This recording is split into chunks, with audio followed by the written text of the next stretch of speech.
Before we start, I'd like to ask you to take a look at the people around you, to your left and right, but also the people in front of you, and especially take a good look at the people behind you. A lot of you know people in this room, but most of you don't know most people in the room. So I'd like to ask you this question. The people that you don't know, how can you be certain that they won't, for example, attack you? This is my introduction to get you thinking about cooperating with people that you don't know, and to get you feeling nice and relaxed. One of my ancestors was a woman called Georgette, and one day when she was out walking, she met a guy called Maurice, and this was quite a long time ago. They were from the genus Homo habilis. So they're your ancestors as well, and we are cousins. Hooray. They had to decide in an instant. They weren't from the same tribe, they didn't know each other. They had to decide in an instant whether or not to cooperate. And not cooperating might mean running away, but it might also mean fighting. So it was an important decision. And fortunately, for all of us, they decided to cooperate. And they shared their knowledge of the world and science, and they discovered how to master fire, and it was a great day for humanity. Prehistoric humans mostly lived in tribes ranging from about 16 to 60 individuals. And the reason they weren't in much larger numbers, it's suggested by this guy. This guy, Robin Dunbar, is an anthropologist who suggested that there was a cognitive limit to the number of people we can have a social network with, the number of people we can know well enough to trust. And he said this limit was 150 people, and this is called Dunbar's number. In this room, we are about 600 people. Most of you don't know each other. We're not from the same tribe, and yet we cooperate. We cooperate on things like where to sit, when to talk, not to attack each other. And some of humanity's greatest achievements, most of humanity's greatest achievements, have been based on cooperation to bring us engineering, philosophy. Oops, my buttons don't work. Oh, art and medicine. This might be a bit slow. At the end of last century, at the end of the 20th century, all those years back, politicians and scientists were very interested to find the answer, the definitive answer to the question of whether it was better to cooperate or whether there might be some situations where it's advantageous to not cooperate. And this was in the context of the Cold War and potential nuclear conflict. So it's quite an important question. So in 1979, a guy called Robert Axelrod decided to explore this question using game theory. And he was particularly interested in a game called the Prisoner's Dilemma. And the rules to the Prisoner's Dilemma are quite simple. Two people have to decide at the same time whether to cooperate or whether to defect. And in the Prisoner's Dilemma, defect is the word that they used for non-cooperation. And if both parties cooperate, they both get 3 points. If one party cooperates but the other party defects, the defector gets 5 points and the cooperator gets 0 points. And if both parties defect, they both get 1 point. And I've got a graphic illustration of this, if my buttons work. There we go. It doesn't take a genius to recognize that in the short term, there's a real advantage to not cooperating. But this game becomes more interesting when we play a lot of times with the same people. So Professor Axelrod set up a tournament, and he invited experts in the prisoner's dilemma from various different disciplines to create strategies for this game, winning strategies, to define which really truly was the best way to play the prisoner's dilemma. And Axelrod added 2 strategies of his own. One was called random, where defection or cooperation was decided randomly. And the other was called tit for tat. Tit for tat always starts off with cooperation. And then it copies, it reproduces whatever its opponent has done in the previous move.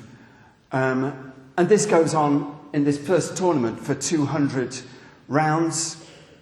Oops. It went on for 200 rounds because that's the length of the first tournament. And Axelrod took these strategies, he put them into a computer and to see who won, and the winner was tit for tat. And this was a surprise, not least to Axelrod, because tit for tat wasn't designed to be a winning strategy. It was a control.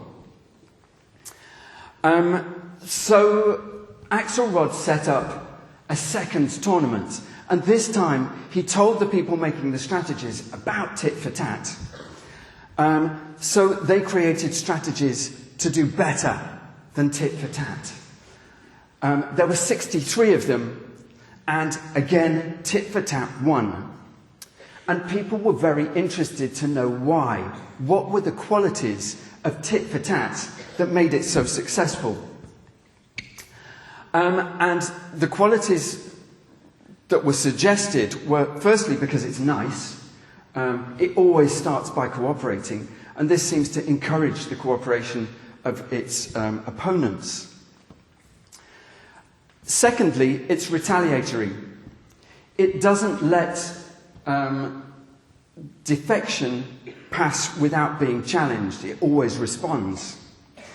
And thirdly, because it's clear and it's easy to understand, so people can know what it's going to do next, and this leads, again, to more cooperation. And if real life were as simple as tit for tat, we could use this. We could use this strategy on our friends, on our romantic partners, our families, and neighbouring countries. But human beings are a little bit more complex. We are emotional, and we make a lot of mistakes. And most of all, a particular mistake we make is interpreting the intentions of the actions of other people. So we see defection when other people intended to cooperate. And this leads to all kinds of problems. But we were able to take this complexity and make a new strategy for the prisoner's dilemma, which was tit for tat with an added 10% of forgiveness.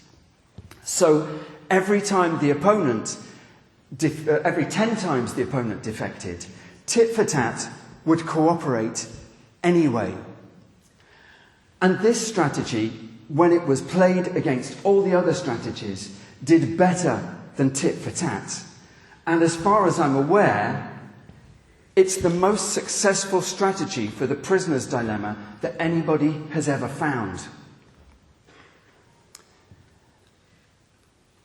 The prisoner's dilemma isn't the only research that's been done into cooperation that demonstrates that cooperation works better than non-cooperation, particularly in the long term.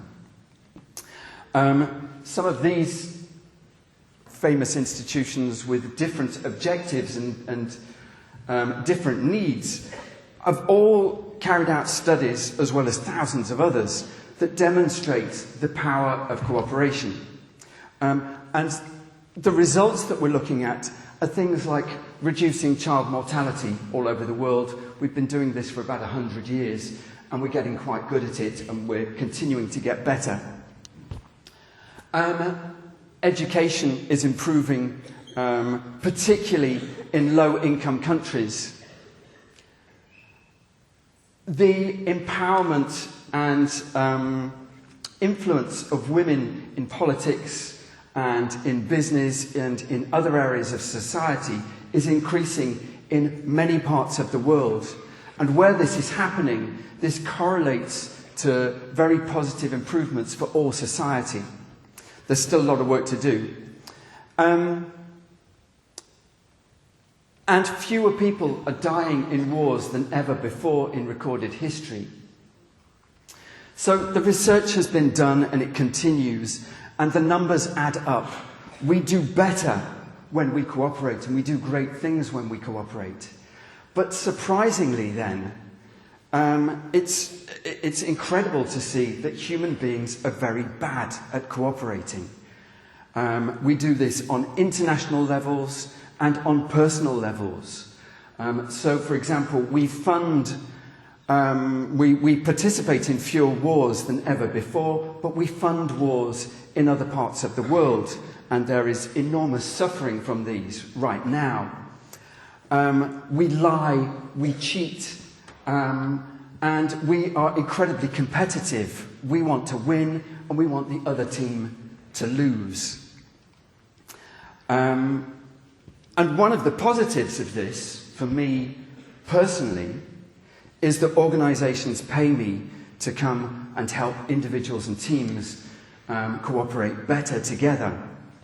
And I would like to share with you 3 tips that we use, 3 skills that we use to help people work better together, even people who are experienced in cooperation.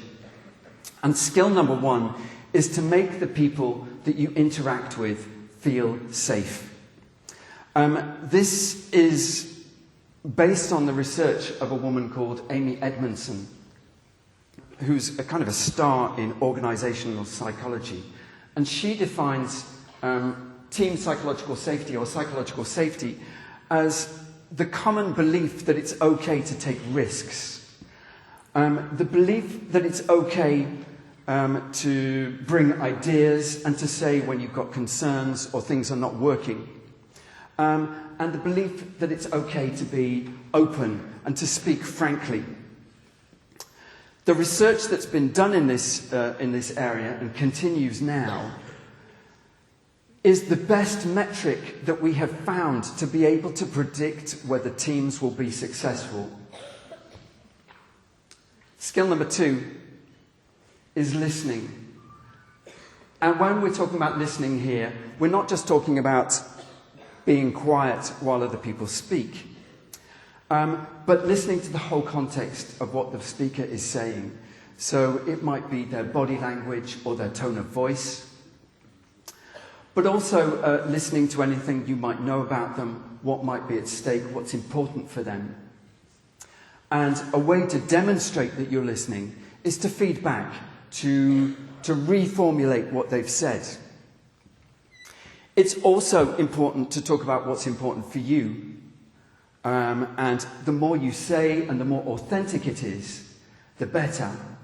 But a tip here is to never speak more than you listen, particularly when you're in difficult interactions. And my friends, family and colleagues may laugh at me because I'm not the best person in the world at sharing the space equally. But it is my ambition. Skill number 3, and the last skill in this talk, is forgiving and saying sorry. This might sound like moralistic or religious advice, but it's mathematical. Remember the prisoner's dilemma. It is important to stand up to injustice, or at least perceived injustice. But when it comes time to focus on the outcomes that we want and strategies to get there, action plans to get there where everybody benefits. Saying sorry and forgiving people is a skill that can help resolve disputes between families and friends. It helps resolve industrial disputes, and it's used to end wars. I would like to invite somebody, anybody, to come on stage for 1 minute and play a game with me of The Prisoner's Dilemma. And I will invite Charlotte. Et on va le faire en français, peut-être. Et je t'invite, Charlotte, d'être arbitre de ce jeu. Arbitre du jeu, ok. Oui, facile. Facile, on va essayer. Donc, on a besoin d'un volontaire. Alors, un volontaire, ça va être en français, 1 minute. C'est une sorte de chifoumi. Hein. Oh, je vois les gens là qui sont en train de bouger. Oui. Ah, Bienvenue. Ah, on a besoin d'un micro. Est-ce qu'on peut avoir un micro? Oui, bien sûr. Tu t'appelles comment? Mehdi. Mehdi, enchanté Mehdi, je suis Ben. Est-ce que je peux te tutoyer? Tout à fait. Est-ce que tu es droitier ou gaucher? Droitier. Ok. Tu auras peut-être besoin de ta main droite. Donc, on va jouer le dilemme du prisonnier. Et donc, ça va aller un peu comme on fait 1, 2, 3, et soit on coopère, Oui. ou 1, 2, 3, soit on ne coopère pas. Est-ce que tu es prêt?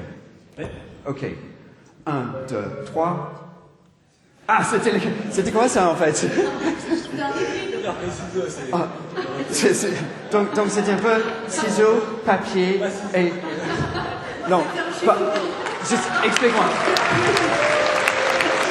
Parle-moi de ton intention. Qu'est-ce qui était ton intention derrière ça? Ce geste magnifique. J'avais l'intention de gagner. Tu voulais... L'intention de gagner. Quand j'ai vu la main, je me suis dit papier. Je ne sais pas combien de points tu peux avoir pour ça. Peut-être 2. Et peut-être on pourrait faire 2 fois de plus, juste pour voir qui vraiment est le gagnant ici. C'est un point de chauffe. C'est un point de chauffe, oui. Donc, l'hybride. oui. Ok. On rejoue? Ok. 1, 2, 3. Ah. Donc, toi, tu as fait la main de la coopération, là. Ouais. Et... Ben, c'est un peu hypocrite quand même par rapport à ta conférence. Hypocrite, c'est dur quand même. C'est dur. C'est un jeu. C'est un jeu. Donc 0. Oui. Bon, je suis vraiment désolé. J'ai 5 points, toi tu as 0 points. Il est sympa. Hein, Non, mais on laisse une dernière chance là pour rétablir l'équilibre. D'accord. Ok, une dernière fois. 1, 2, 3. Oh! Et moi je peux poser la coopération et... Est-ce qu'on peut quand même se refaire une dernière fois, histoire de vraiment se mettre dans la coopération? Si je donne pas d'indice, on se le fait. Tu essaies d'influencer le jeu là. Pas du tout. J'essaie de terminer sur une note. Ok, une dernière fois. Ok, là, enfin. Ok. 1, 2, 3. Yay! Thank you very much, Mehdi. Thank you.